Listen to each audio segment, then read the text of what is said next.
Krishna everyone, welcome to Skyway learning hub. आज की इस क्लास के अंदर हम most important objective type questions discuss करने वाले हैं जो कि बेस्ड होंगे मैट्रिक स्पेस टॉपिक पे। ठीक है, तो आज प्रीवियस ईयर क्वेश्चंस लेंगे जो कि एमजे प्यारी रोहिलखंड यूनिवर्सिटी में पूछे जा चुके हैं और इससे पहले मैट्रिक स्पेस की ऑलरेडी 2 क्लासेस हो चुकी हैं जिसके अंदर हमने मोस्ट इंपॉर्टेंट क्वेश्चंस को डिस्कस किया है, ऑब्जेक्टिव टाइप क्वेश्चंस। अगर आप लोगों ने प्रीवियस क्लासेस नहीं देखी हैं तो आप नीचे डिस्क्रिप्शन बॉक्स में जाइएगा, वहाँ पे आपको मैट्रिक स्पेस की प्लेलिस्ट मिल जाएगी। मैट्रिक स्पेस की प्लेलिस्ट पे जाएंगे तो मैट्रिक स्पेस के सारे लेक्चर्स भी मिल जाएंगे, साथ ही साथ ऑब्जेक्टिव टाइप क्वेश्चंस की क्लासेस भी मिल जाएंगे। तो वहाँ पर जाकर के आप हमारे सारे क्लासेस 1 बाय 1 देख सकते हैं। ठीक है, और आज की क्लास स्टार्ट करने से पहले मैं आप सभी लोगों से रिक्वेस्ट करना चाहूँगा, अगर आप लोग हमारे चैनल पर नए हैं तो प्लीज़ हमारे इस चैनल को सब्सक्राइब कर लीजिए और बेल आइकन भी प्रेस कर दीजिए ताकि आपको आने वाले टाइम पे हमारे सारे वीडियोज़ का नोटिफिकेशन आपके फ़ोन पे मिलता रहे। ठीक है, चलिए स्टार्ट करेंगे आज की क्लास तो क्वेश्चन नंबर 1 से स्टार्ट करेंगे। क्वेश्चन नंबर 1 हमारे पास क्या है, every set in a discrete matric space is. हमारे पास सबसे पहले आपको पता होना चाहिए डिस्क्रीट मैट्रिक स्पेस क्या होता है। तो डिस्क्रीट मैट्रिक स्पेस की जो डेफिनेशन होती है, ये मैट्रिक होती है डी एक्स कमा वाई इज इक्वल टू या तो 0 होगा या फिर 1 होगा। 0 कब होता है, if and only if X is equal to Y condition दे रखी हो, और 1 कब होता है, X not equal to Y दे रखा हो। ठीक है, तो ये जो डिस्क्रीट मैट्रिक स्पेस है इसके अंदर अगर हम कोई भी सेट लेते हैं तो वो किस टाइप का होगा, क्लोज्ड होगा या फिर ओपन होगा या फिर बाउंडेड होगा। देखिए इस टाइप के जो भी डिस्क्रीट मैट्रिक स्पेस है उसमें कोई भी अगर सबसेट लेते हैं तो वो सारे सबसेट हमारे पास ओपन होते हैं। ये इंपॉर्टेंट थ्योरम है, अब आई स्टेटमेंट आपको याद रखना है। ठीक है, क्वेश्चन नंबर 2 पे आते हैं।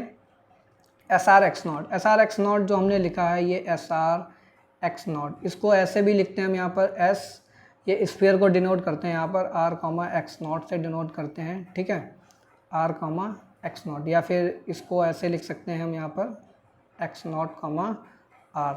ठीक, तो ये स्फीयर होता है हमारे पास बेसिकली, और इस स्फीयर को बोलते हैं ओपन स्फीयर। क्या बोलते हैं, ओपन स्फीयर। और अगर हमारे पास इस तरीके से लिखा, ये क्लोज्ड ब्रैकेट के अंदर इनक्लोज्ड है हमारे पास एक्स नॉट, या फिर ऐसे भी लिख सकते हैं एक्स नॉट कॉमा आर। ठीक है, क्लोज्ड है तो ये स्फीयर होती है क्लोज्ड स्फीयर। ठीक है, क्लोज्ड स्फीयर हमारे पास होती है। ठीक, तो ओपन स्फीयर क्लोज स्फीयर को डिनोट करते हैं जहाँ पर एक्स नॉट हमारे पास सेंटर होता है। ठीक है, और आर हमारे पास रेडियस होता है। क्या होता है, रेडियस। तो यहाँ पर सेंटर पूछा गया तो एक्स नॉट हमारे पास सेंटर हो जाएगा। ये था क्वेश्चन नंबर 2। क्वेश्चन नंबर 3 पे आते हैं। क्वेश्चन नंबर 3 में हमारे पास क्या पूछा गया है, in metric space X comma D if X N Y N are 2 sequences. तो सीक्वेंस को रिप्रेजेंट करने का तरीका एक्स एन और बाई एन इस तरीके से होता है। ये 2 हमारे पास सीक्वेंसेस हैं, ये कन्वर्ज कर रही है हमारे पास x पे, बाई एन सीक्वेंस कन्वर्ज कर रही है बाई पे। तो यहाँ पे बोला जा रहा है D of X N comma Y N ये कहाँ पे कन्वर्ज करेगी, तो ये कन्वर्ज करेगी डी एक्स बाई पे कन्वर्ज करती है। ठीक है, तो ऑप्शन नंबर 1 बिल्कुल सही हो जाएगा, बाकी रिमेनिंग ऑप्शन आपके गलत हो जाएंगे। फिर क्वेश्चन नंबर 4 पे आते हैं। Every convergent sequence in a pseudo space is. तो स्यूडो स्पेस में आपने 4 प्रॉपर्टी पढ़ी है मैट्रिक स्पेस को सेटिस्फाई जो कराती हैं। कोई भी मैट्रिक स्पेस है तो 4 प्रॉपर्टी होंगी तभी मैट्रिक स्पेस होगा, जहाँ पे D1 हमारे पास क्या होता है, D of X comma Y greater than equal to 0 होता है for all X comma Y belonging to, यहाँ पे for all X comma Y belonging to capital X set. ठीक है, और जो D2 प्रॉपर्टी होती है ये होती है आपके पास D X comma Y is equal to 0 if, ये तभी होगा if and only if X is equal to Y हो। ठीक है, और जो D3 प्रॉपर्टी होती है वो सिमेट्रिक प्रॉपर्टी होती है, D X comma Y is equal to D of Y comma X. और जो 4th प्रॉपर्टी होती है ये होती है ट्रायंगल इनइक्वालिटी। ठीक, ये ट्रायंगल इनइक्वालिटी होती है।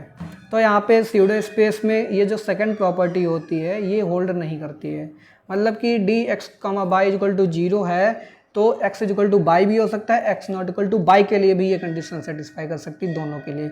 इसलिए सेकंड प्रॉपर्टी नहीं होल्ड करती, इसीलिए इसको स्यूडो स्पेस बोलते हैं। तो यहाँ पर कन्वर्जेंट सीक्वेंस है, तो कन्वर्जेंट सीक्वेंस केस में आपको पता होना चाहिए अगर कोई भी कन्वर्जेंट सीक्वेंस है तो वो कॉची सीक्वेंस होती है, यानी कि सारी कॉची सीक्वेंसेस हमारे पास कन्वर्जेंट सीक्वेंस होती हैं।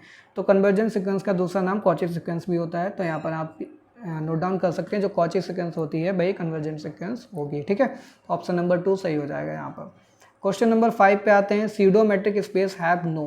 तो स्यूडोमेट्रिक स्पेस अभी मैंने बताया सेकंड प्रॉपर्टी उसके पास नहीं होती है। ठीक है, क्वेश्चन नंबर 6 पे आते हैं।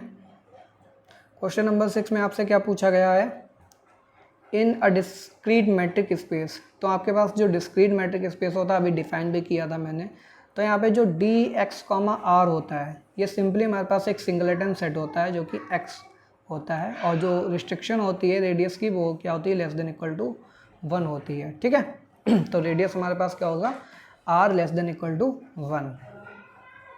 तो ऑप्शन देखिए कौन सा सही है, ऑप्शन नंबर 1 यहाँ पे सही हो जाएगा, रिमेनिंग ऑप्शंस गलत हो जाएंगे। क्वेश्चन नंबर 7 में आते हैं, union of arbitrary collection of close sets is closed, ठीक है। ये क्या थ्योरम सही है या फिर गलत। जब हम बात करते हैं union of arbitrary collection, union of arbitrary collection, तो आर्बिट्रेरी कलेक्शन के केस में हम ओपन सेट लेंगे तभी ओपन सेट होगा, क्लोज सेट के केस में फाइनाइट कलेक्शन होता है। तो union of arbitrary collection of open sets is open. जब क्लोज्ड की बात करेंगे तो यहाँ पे क्या होता है, union of finite collection, union of finite, ये यूनियन ऑफ क्लोज के लिए है सॉरी ओपन के लिए है, और ये हमारे पास क्लोज के लिए थ्योरम होती है, union of finite collection of closed sets is close, ठीक है। तो यहाँ पे चेक कर लीजिए, यहाँ पे बोला आर्बिट्रेरी कलेक्शन, नहीं, आर्बिट्रेरी के जगह क्या होना चाहिए था, फाइनाइट होना चाहिए, तभी तो क्लोज होता है, अदरवाइज ये क्या नॉट क्लोज्ड होगा। तो यहाँ पे क्या हो जाएगा, can not be closed, option number 3 सही हो जाएगा। क्वेश्चन नंबर 8 पे आते हैं, any sequence in a metric space is convergent to. देखिए कोई भी मैट्रिक स्पेस में अगर सिक्वेंस जो कन्वर्जेंट है तो आपको पता होना चाहिए, अगर जनरली भी देखें तो कन्वर्जेंट सीक्वेंस हमेशा एक यूनिक लिमिट पॉइंट पे ही कन्वर्ज करती है, अगर एक से अधिक पॉइंट्स हैं तो वो कन्वर्जेंट सीक्वेंस नहीं होती है, ठीक है। तो उसको हम यहाँ पर कन्वर्जेंट सीक्वेंस नहीं, ऑसिलेटरी सीक्वेंस भी बोल सकते हैं, ठीक है। तो यूनिक लिमिट पॉइंट होता है तभी वो कन्वर्जेंट सीक्वेंस होती है, तो ऑप्शन नंबर 1 सही हो जाएगा यहाँ पे, ठीक है। Fourth property for metric space B. तो क्वेश्चन नंबर 9 में बोल रहा है फोर्थ प्रॉपर्टी क्या होती है मैट्रिक स्पेस की। फोर्थ प्रॉपर्टी हमारे पास ट्रायंगल इनइक्वालिटी होती है, जो कि होती है हमारे पास D X comma Y, X और बाई के बीच में एक तीसरा पॉइंट जेड लेते हैं, तो ये होता है less than equal to D of X comma Z plus D of Z comma Y, ठीक। तो देखिए आगे ऑप्शंस आपको दे रखे होंगे, तो ऑप्शन नंबर 2 क्या है, D X Y less than equal to D Y X, D X Y ये तो गलत है, ऑप्शन नंबर 3 यहाँ पे सही हो जाएगा, D X comma Y less than equal to D X Z plus D Z Y, ठीक है। लास्ट क्वेश्चन नंबर 10 पे आते हैं। क्वेश्चन नंबर 10 में क्या पूछा गया है, in a metric space closed sphere B. तो हमारे पास जो क्लोज्ड स्फीयर होती है वो क्लोज सेट होता है या फिर ओपन सेट होता है। तो सिंपल है भाई, अगर क्लोज्ड स्फीयर है तो क्लोज सेट होगा, ओपन स्फीयर है तो ओपन सेट होगा, तो ये क्लोज सेट ही होगा हमारे पास।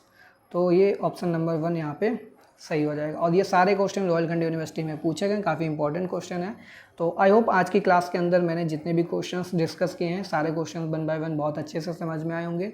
आज की क्लास अच्छी लगी है तो प्लीज़ वीडियो को लाइक कीजिए, कमेंट कीजिए और अधिक से अधिक अपने फ्रेंड्स के साथ इस वीडियो को ज़रूर शेयर कीजिए और हमारे इस चैनल को भी शेयर कीजिए, ठीक है। और अगर आप लोगों ने अभी तक हमारा चैनल सब्सक्राइब नहीं किया तो प्लीज़ हमारे इस चैनल को सब्सक्राइब जरूर कर लीजिए। अगर आप लोग हमारे टेलीग्राम चैनल से जुड़ना चाहते हैं तो नीचे डिस्क्रिप्शन बॉक्स में आपको टेलीग्राम चैनल का लिंक मिल जाएगा, या फिर अदरवाइज आप directly skyway learning hub Telegram पे डालेंगे, हमारा चैनल आ जाएगा, लोगो लगा होगा, वहाँ पर ज्वाइन कर सकते हैं। टेलीग्राम चैनल पे आप ज्वाइन करेंगे तो वहाँ पे आपको हमारे सारे वीडियोज़ का लिंक मिलेगा, यूट्यूब लिंक मिल जाएंगे, साथ ही साथ इंपॉर्टेंट PDF जो भी अपलोड करते हैं वो भी मिलेंगे, और पोलिंग क्वेश्चंस जो भी हैं वो भी आपको टेलीग्राम चैनल पे देखने को मिल जाएंगे। इसलिए टेलीग्राम चैनल ज्वाइन करेंगे तो आपका बेनिफिट काफ़ी रहेगा यहाँ पे, ठीक है। और अगर आप नहीं ज्वाइन कर पा रहे हैं तो ये QR कोड सिंपली स्कैन कर लीजिए, यहाँ पर आप हमारी कम्युनिटी से ऐड हो सकते हैं। तो मिलेंगे नेक्स्ट क्लास में, तब तक के लिए thanks for watching, have a good day.